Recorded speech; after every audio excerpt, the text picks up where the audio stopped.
What do you make of this deal? Do we call it a deal? I don't know that we call it a deal. The two sides, the two governments, have been talking for several months now about the problem of unlimited immigration. It's a problem for both countries. Mexico is on their southern border, and the United States on our southern border have unprecedented amounts of migrants presenting themselves and wanting to get into those countries. So it's a dual problem. What they have agreed to is, number one, Mexico has reorganized its migration services, its police forces, and they're going to put around 6,000 troops on their border to try to control and manage this problem.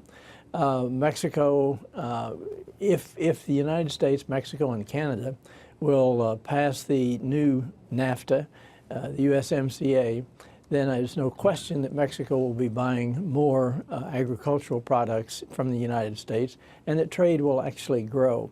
So everything's going to work out well if we can just get back to normal commercial relations and separate the immigration problems from the commercial problems. But you wonder if we see a continued flow of migrants at the same pace that we have in the next month or 6 months, what's to stop the president from doing this again, threatening tariffs once again? There's no hard and fast deal yet.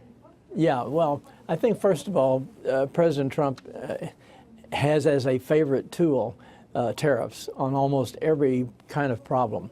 And I hope that will subside in the future, because tariffs really don't apply to immigration issues, and they apply to commercial issues. And the commercial issues we don't have right now.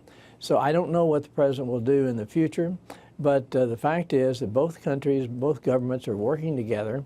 They're trying to solve this immigration problem. On the United States side, what we really need to do is to add immigration judges, because the asylum laws in both countries require certain things from the governments that cannot be changed.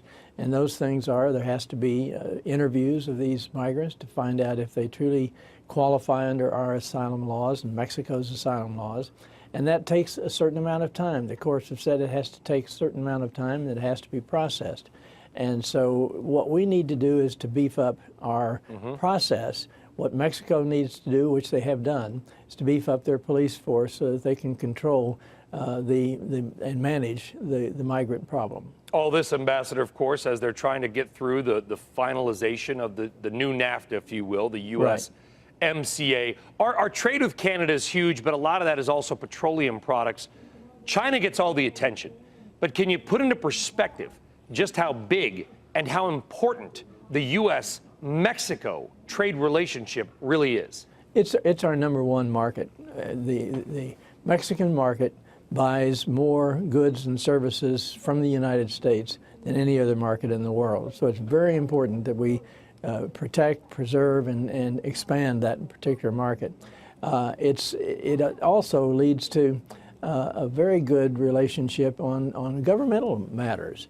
I believe that good business leads to good neighbors, and that's exactly what's happened under NAFTA, and I think what will happen under the new trade agreement once it's approved.